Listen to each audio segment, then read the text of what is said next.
they should disappear on their own, but they're up in the ground.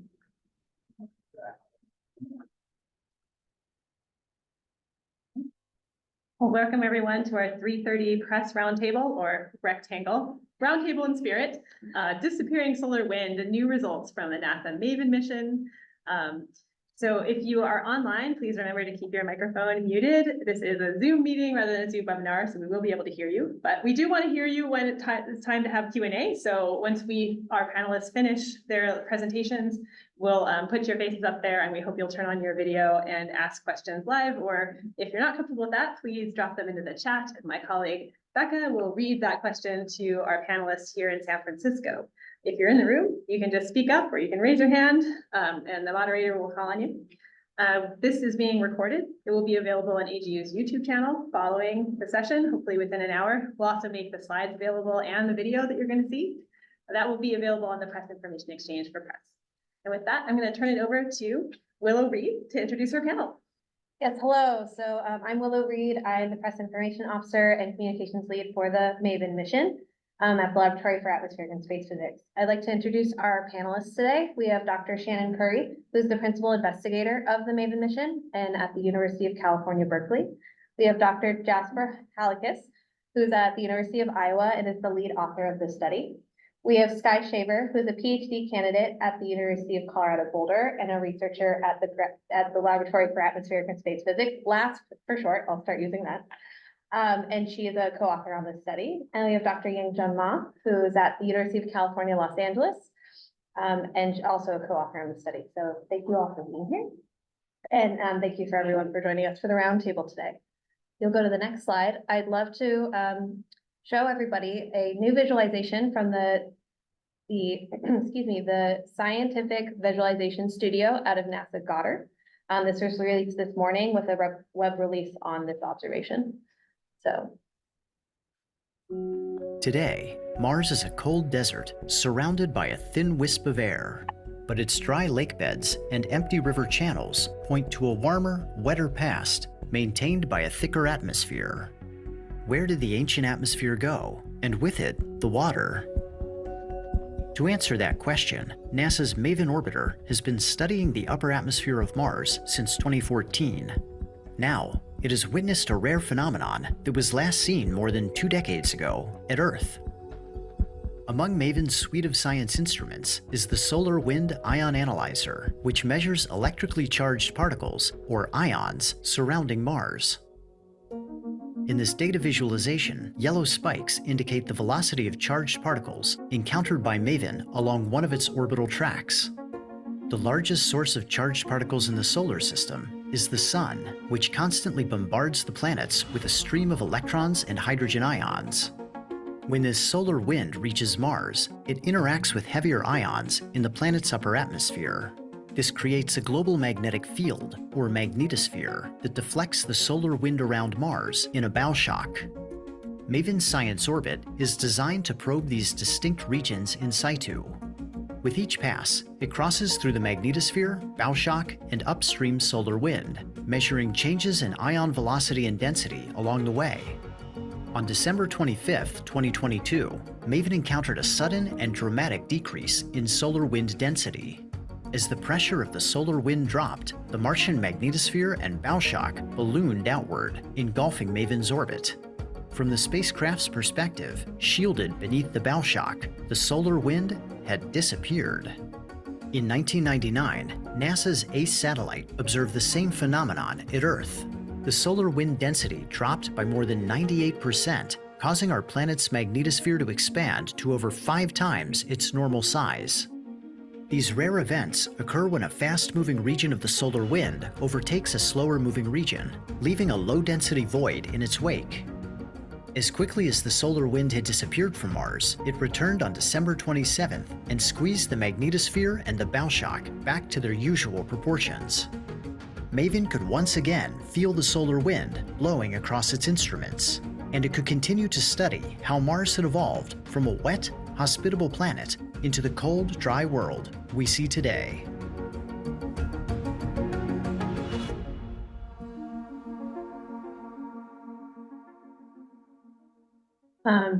Thank you. I hope that kind of just gives you a little taste of why we're so excited, and we're gonna expand on that more. And again, I'd like to thank the SVS team for that visualization, specifically Daniel Gallagher and Kel Elkins. They really are the masterminds behind that whole video. So with that, I'd love to pass it to Shannon. Thank you, Willow. Just an exceptional visualization. So MAVEN, the Mars Atmosphere and Volatile EvolutioN mission, launched in 2013 and arrived at Mars in 2014 to begin its primary science campaign. And its main objective is to observe the upper atmosphere of Mars to help us understand how it's evolved over time. And as the video said, this is a big piece of understanding about the history of water on Mars. So to study this, MAVEN's suite of instruments is designed to study make observations of the sun and then the response of the atmosphere simultaneously. So if you go to the next slide, what we do know is that the sun has a huge influence on Mars's atmosphere. And one of the really exciting things about MAVEN, that is the only asset at Mars that can robustly observe the sun and its inputs. Those inputs include solar radiation, the sun's magnetic field, and the solar wind. And the solar wind is this stream of charged particles emanating off the sun's surface constantly. So if you look at the figure on the right, this is a figure of how the sun changes over time. The sunspot number is a measure of how active the sun is. And as you can see, its activity peaks in its 11-year solar cycle. So if you look where MAVEN arrived at Mars in late 2014, we were on the declining side or phase of solar cycle 24. And here we are almost 10 years later on the ascending side of solar cycle 25. And you can already see that solar cycle 25 is on track to be much more active than the previous solar cycle. So one of the really exciting things in this extended mission campaign is to study how extreme solar events affect the Martian atmosphere and entire system.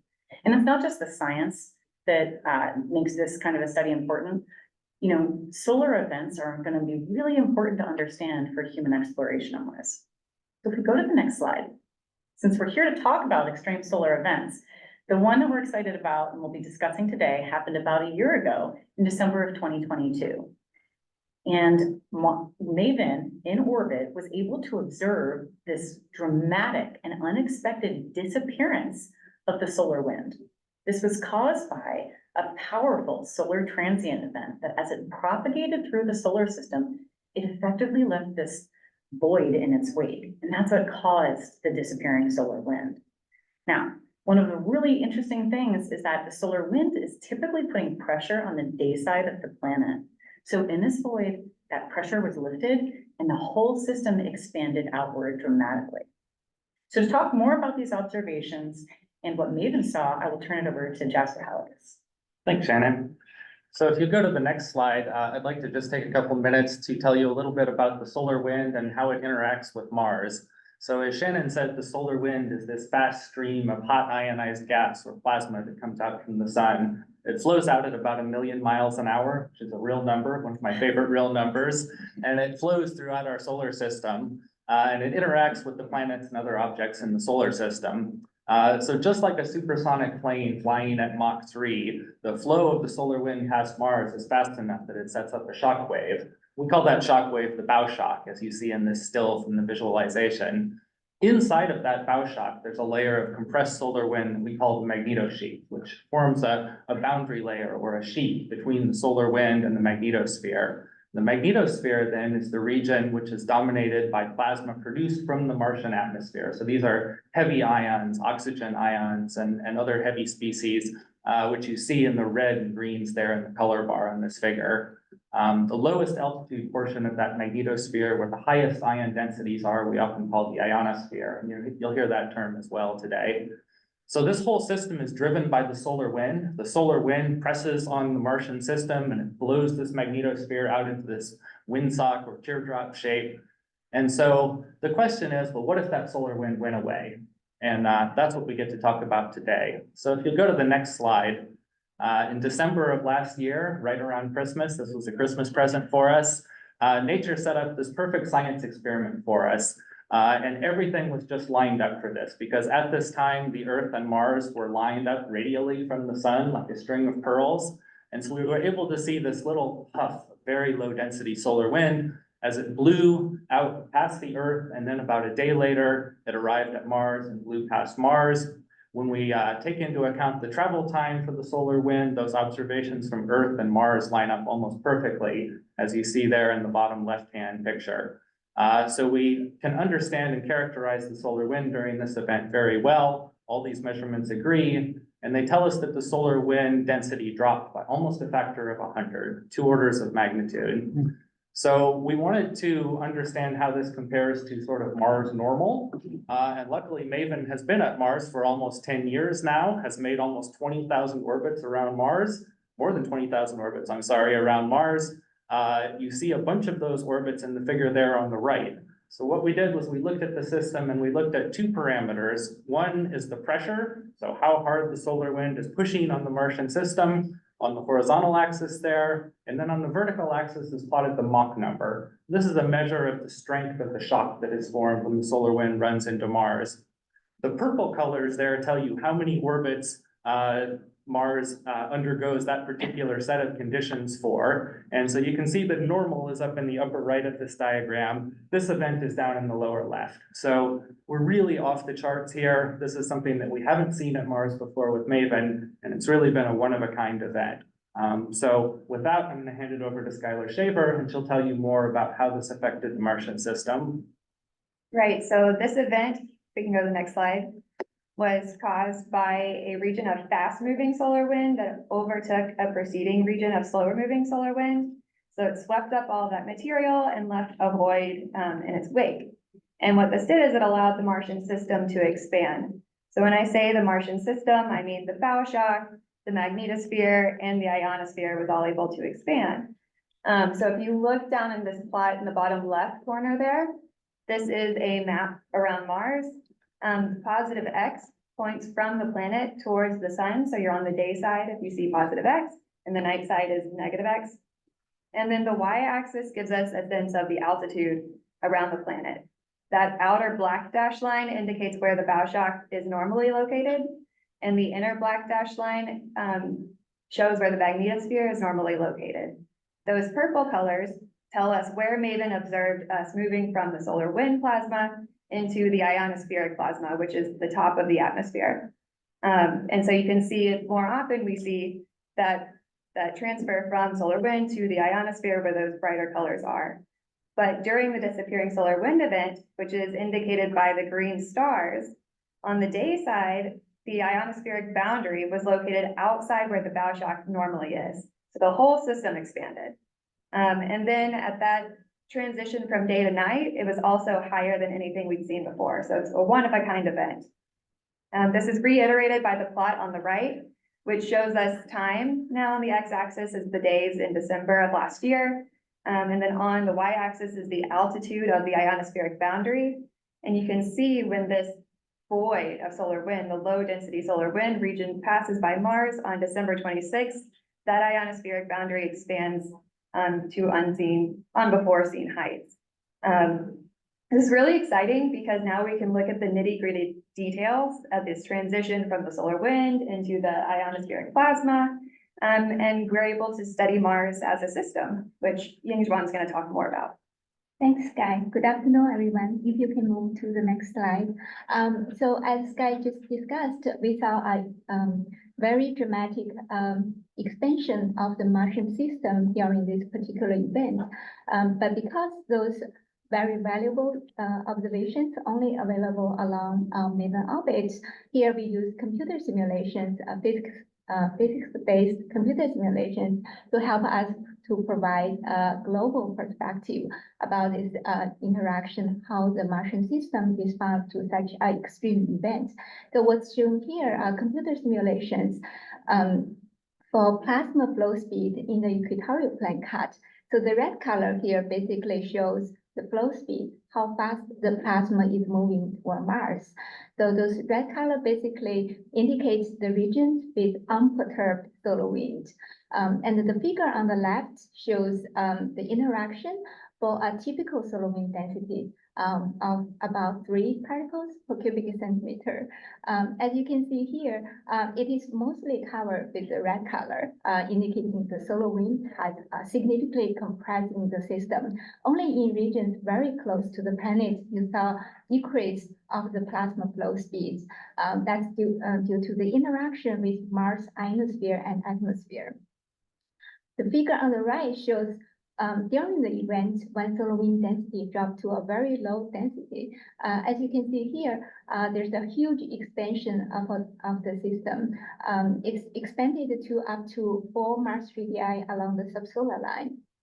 So comparing of the two figures really emphasize the importance of solar wind density in controlling the plasma interaction around Mars, especially the size of this interaction region. I also want to mention that Martian magnetosphere is a highly dynamic system, is highly dynamic even under a so-called quiet day. But the variations that we saw during this event is really extraordinary. That's why this event has drawn a lot of attention from the community. So that's it from me. Thank you, and back to you, Willa. Thank you. So with that, I hope everyone has lots of questions, and we'll start the Q&A portion of the panel. If you don't mind saying your name and your affiliation, that would be great, but I'll just kick us off to start, and I'd like to ask every panelist here of when seeing this event and the data came back and you saw that this happened, what were you most excited about exploring? So Jasper, I'll start with you. Okay, so what's so exciting to me about this event is that it's a state of the Martian system that we've never seen before. So Mars responds to a lot of different influences, the solar wind, solar UV, energetic particles, influences from the atmosphere and the climate. And so this offers us a real opportunity to kind of untangle some of these factors.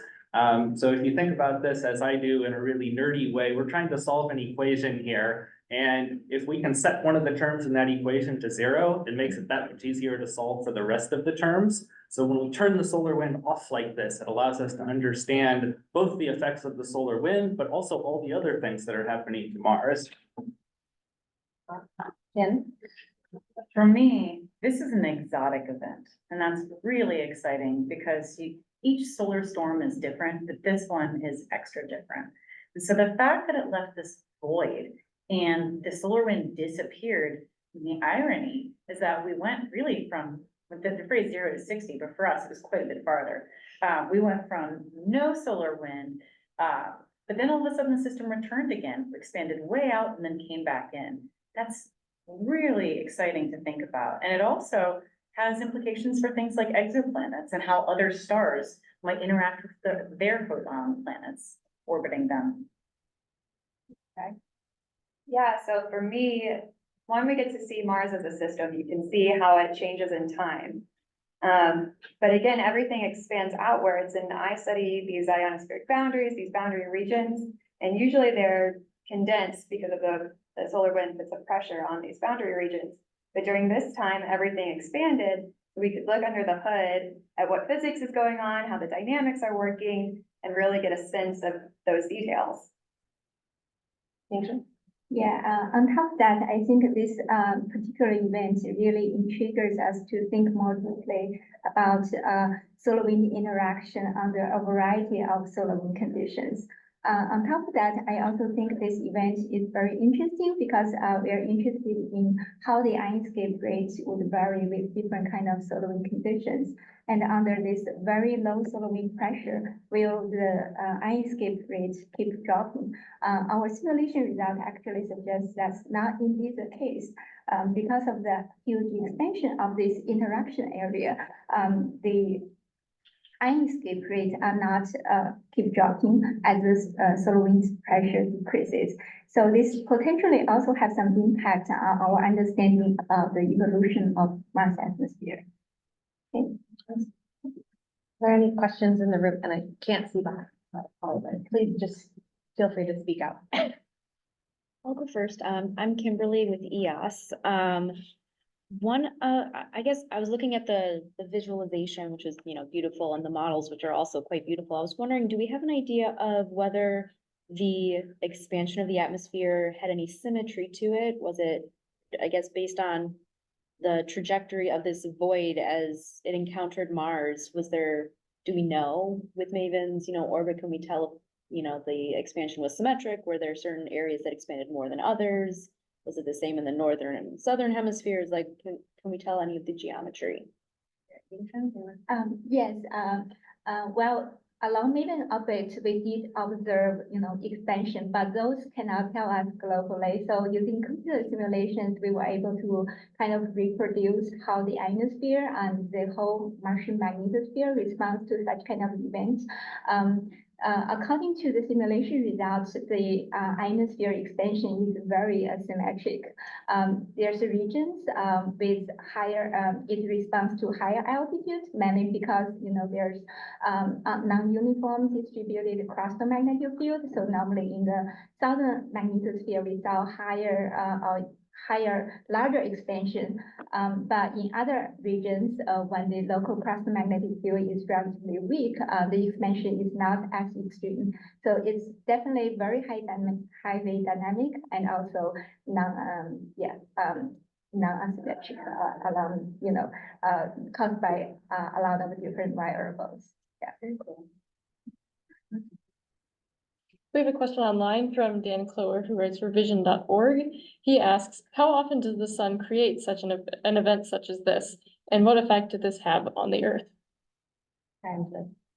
Yeah, sure. So this is really a stream interaction region, and they're pretty common. But what's different about this is we're ramping up towards solar maximum, and where it originated from on the sun was not only where solar wind outflows normally, but also near an active region. So that could have caused even more energy to be input and made it go faster and cleared up and created that void behind it. And that's being studied by many people in our team as well. At the Earth, well, we can't say a whole lot about that, but we did see something back in 1999, where it's the same thing where the pressure gets relieved from the system, and so the whole magnetosphere, the bow shock, expands. And when it happened in 1999, it was over 5 times the expansion seen there at Earth.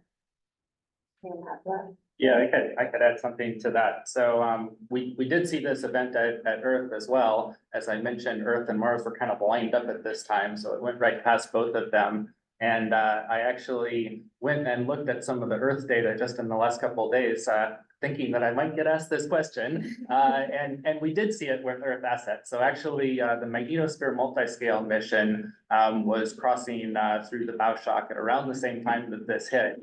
And it did see that the bow shock of the Earth expanded by about a factor of 2. So not as dramatic as the one in 1999, but still a pretty significant response.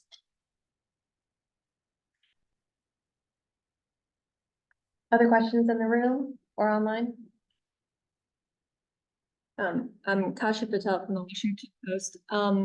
What effects would be seen, I guess we know here on Earth from 1999, but let's say there was a thing living on Mars or like a satellite there or something like that. What effects would this expansion have on like low Earth orbiting satellites in 1999? Or what would we feel as people in this time? Would there be any effects that are measurable beyond it expanded? Yeah, so it's a great question. Probably most of those satellites would not see anything because, we're immersed in this protective bubble that we call the magnetosphere. And when this event hits, it's not like that bubble gets compressed, it actually expands, it blows out. And so if you're buried inside that bubble, you don't really see so much going on. But there are exceptions to that. So on the Earth, there's a region called the cusp, which is basically kind of a funnel that connects the Earth's ionosphere out to the nose of the magnetosphere where the solar wind interacts with it. And during the event in 1999, they were able to see really interesting signatures of particles coming down that funnel. Now, Mars doesn't have a global magnetic field, but it has little localized magnetic field regions. And I'm betting that there's going to be local effects like that, where you're going to see particles that still can precipitate down these funnels. One of the things that was mentioned, I can't remember if one of you mentioned it or if it was in the video that we watched, mentioned that events like this can tell us how how water evolved on the surface of Mars. Can someone draw the connection for me between how the ionosphere is reacting to what would happen to water on the surface? Like why are those two things connected? I will pass that to you. Okay. So during this time, the ionosphere still acts like it normally does. It's expanding outwards and all of those particles can still expand outwards as normal, but we get to get in there and look at the physics of that. And then it depends on how the rest of the system reacts when the solar wind comes back. Does that expansion then lead to more loss or something else? And maybe Yingjuan, do you want to add more to this? Yeah, so normally there's multiple ways for the atmosphere to be lost in space.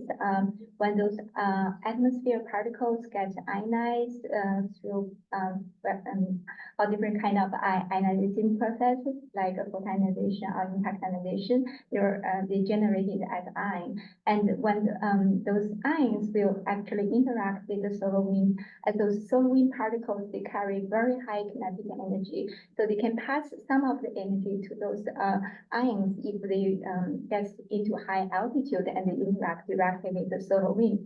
So they can be carried away by those energetic particles by the very high flow speed of the solar winds. So this is one of the main loss mechanisms for those heavy planetary ions. So in this particular case, because of the solar wind density drops so low, so the energy passed to the planetary ions will be limited. But this is also, but there's also another factor to consider because the interaction region expanded so largely. So even though the energy per unit area decreases, but because the interaction region increases, so there's also still a significant amount of energy gets into the system to carry those planetary ions away. So this is, I think this has impact to the atmosphere because, ion loss is one of the main mechanical mechanism for those ions to be lost in space. If I can just tie it back to some of the evolution. Yeah. Just as a reminder to sort of figuratively and literally go higher level here, for water to be in stable liquid form, you have to have enough atmospheric pressure pushing down on it. So we know that Mars 2 billion years ago, 3 billion years ago, had liquid water. We have geomorphic and geological evidence of that. But now we know that it's a dry planet. So that all that water must have gone somewhere. And because we know the atmosphere is really thin, as it was burned off, that pressure, the water could no longer be in stable liquid form. And so that's what we're trying to get at with MAVEN. We're trying to understand how fast and how much of that atmosphere was eroded away by these different kinds of physics that we've talked about today.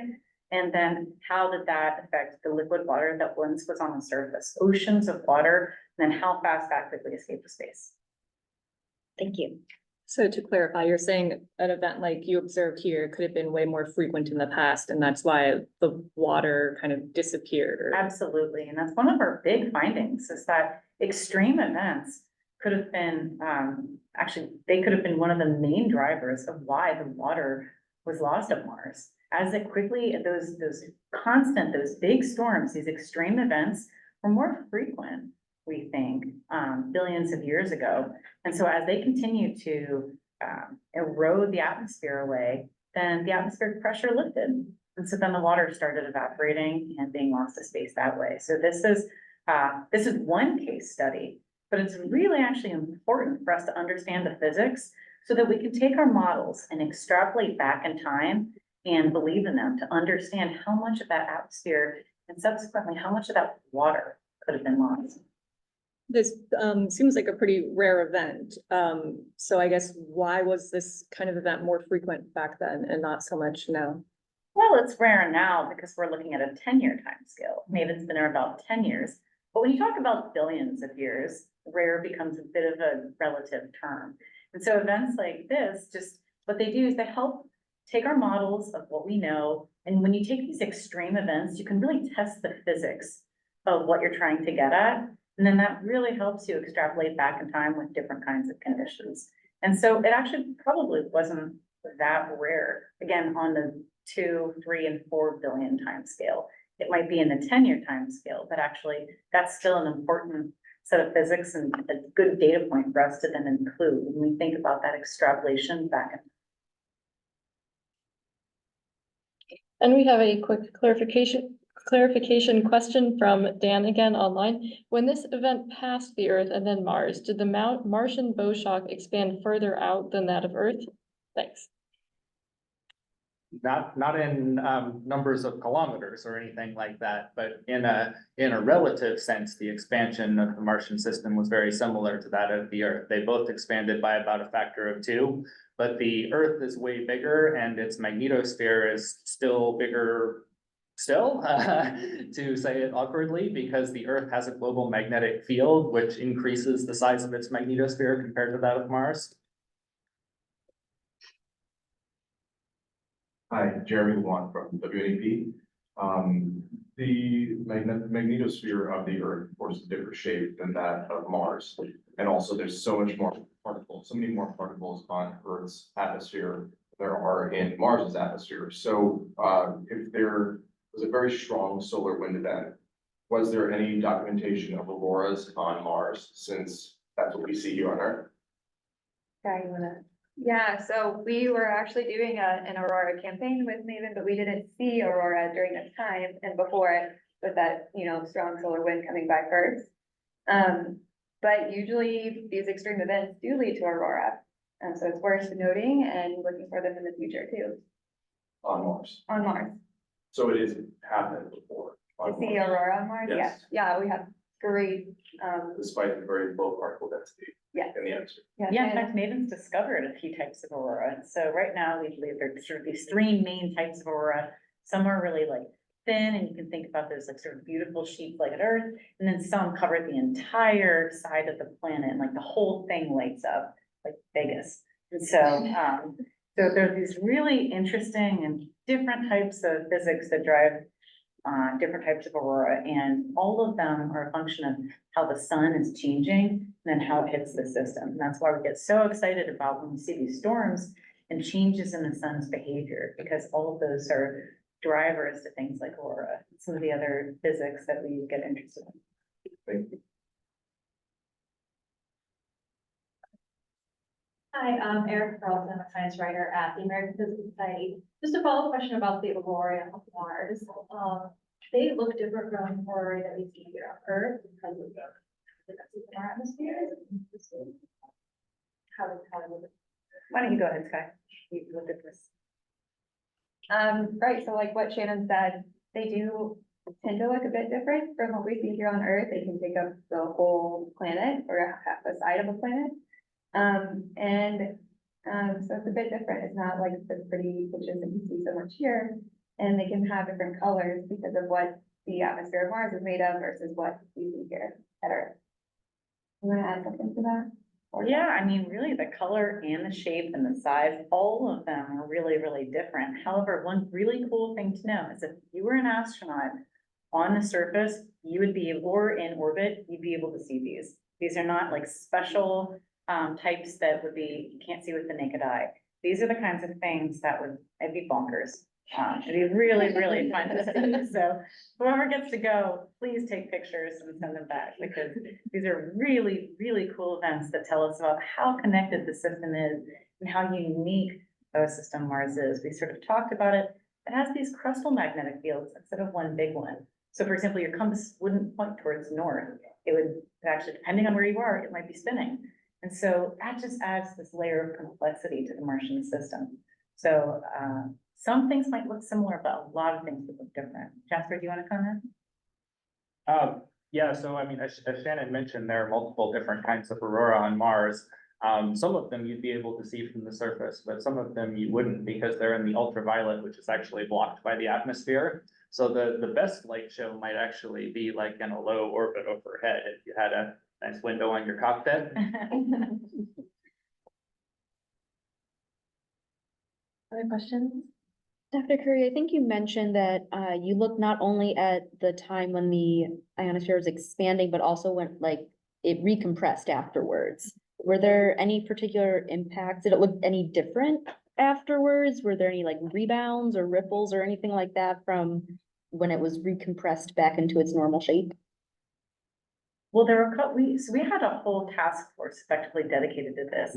We have quite a few papers coming out. So Jasper Halekas is the main author of this one, but we looked at a bunch of different components of the system.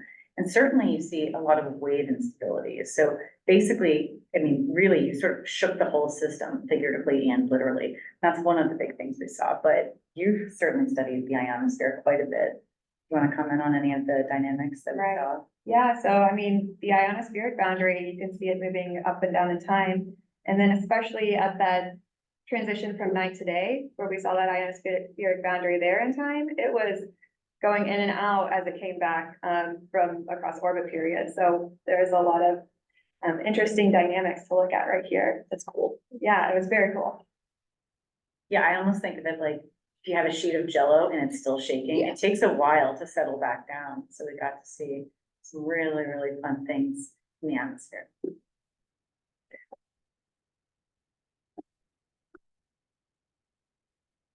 So going back to the evolution of Mars question, the water question, I mean, how often would we need to see these events to get rid of all the water on Mars? Because I mean, to me, this seems like it was pretty fast, right? Like it happened on the 25th, bounced back like 2 days later. So I mean, over what time span are we talking about to get rid of all the water, and how frequent would these have to be? And also, like, I guess how that work on Earth, like, is that a concern here on Earth? Like, I don't know, if this keeps happening on Earth in 4 million years, what's going to happen, or 4 billion years? No, it's a great question, Jasper. So I want to make sure we're all on the same page here. During this particular event, the solar wind was actually really wimpy. So we were actually losing less water during this event than we would during a normal time. So if you think about space weather events on kind of a continuum of turn the dial one way or the other, this is at the far low end of the dial. This is turning the dial all the way down. But you can turn it all the way up when you're talking about things like coronal mass ejections and stream interaction regions, which, like the one that preceded this event, those are when you're going to see your big water loss. So this is actually the other end of the spectrum, but it helps us understand that whole spectrum to see the extremes of it. We should clarify, most of the water has already been lost at Mars. So what we're doing is we're starting at today's timestamp and saying, okay, well, the water is mostly gone, but we see these beautiful, especially with the rovers and some of our orbiters, these beautiful images of geomorphic features, those things like deltas, craters that were lakes, oceans of water. That's when we say, okay, so we can start to estimate a big volume of water. This is how much had to have been lost. And so that helps us almost create like a bookend for this is how much the solar wind, this is how much of the atmosphere must have been lost to get all of that water off the surface. And some of it would certainly be subterranean, but the other side of that question too is that our sun was more active, we believe, 2, 3, and 4 billion years ago. And so it's slowed down a little bit in its middle age, but the younger sun was most likely, it wasn't once every 10 years. An event like this might have been once a week, maybe once a day. And so the heliophysics colleagues we have done really incredible extrapolations of this kind of activity where you can start the dial at 0, or you could start it on the extreme end. We take all of these, we sprinkle them through 4 billion years, and they all got more intense. And so that's how we start to do these things. But we have to make sure we understand the physics at the quiet end and the extreme end, so that we can think about when we had events constantly occurring back in time, what did that do to the atmosphere? So somebody told me a joke recently, which I think is relevant here. So one day in the winter in the Midwest, the wind stopped blowing and all the cows fell down. Just a silly joke, right? But the point of it is that if you're only used to seeing the system when the wind is blowing, you don't really know what it's going to be like when the wind stops. And if you are able to turn the wind off like this, then you can look at all the other things that are still there and get a better idea of what they're doing. So the solar wind is not the only thing that leads to water loss. Solar ultraviolet radiation, for instance, also leads to water loss. So I see a big future study looking at this event of seeing how much escape are we still getting from all the things that aren't solar wind. And this should allow us to understand those escape processes even better. I always think that almost like LA with no traffic, like what would that even look like? That would be bonkers. Can you just imagine? So it's almost, yeah, cows, cars, love it.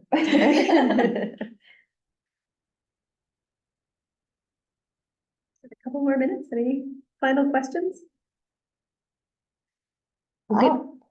No, well, sorry, I don't mean to dominate, but given that we're sort of approaching solar maximum and CME events might become more common, could we see more of this in the future?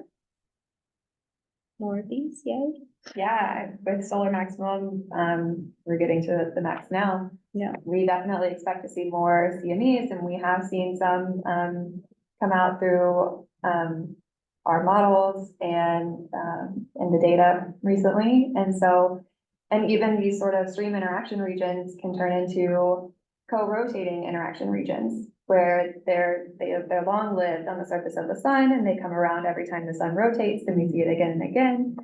So to answer your question briefly, yes, we expect to see more of this and even bigger events as we ramp up towards the max. The solar cycle max, and that peaks between 2024 and 2026. So it's going to be a big 2 years for all of us in planetary and heliophysics who get excited about the sun's input to our systems.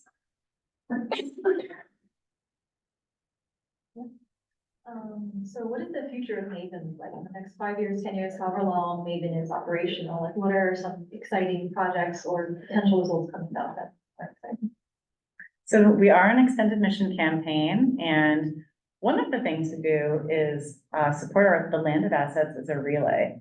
And so that's certainly so Perseverance, that's Mars 2020, Curiosity, previously Insight. So one of the things we do is support those landed assets, and we can do science at the same time. So our science for the next 5 to 10 years is going to be, one thing is going to be looking at the solar cycle. One thing we didn't talk a ton about today, it's not quite as relevant.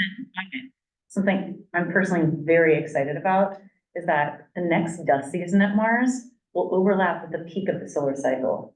We will have this really incredible window of time into really the most extreme conditions MAVEN has ever seen, and frankly, most of the assets we have on Mars.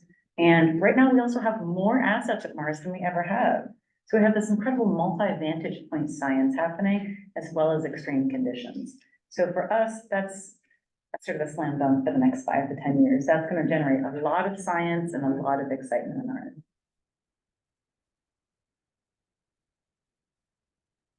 All right, big thank you to our panel, the last announcement. You're ready for a little more space, just outside in 15 minutes, there's going to be just an in-person event also hosted by LASP. That's about what we can see about exoplanets from small sat. So that's probing the atmospheres of hot Jupiters, new results from NASA's first astrophysics small sat. Tomorrow morning, we're going to kick off with a double header on Antarctica and the Arctic. So that's latest ice dynamics from Antarctica at 9. And then following that at 10, NOAA's 2023 Arctic report card.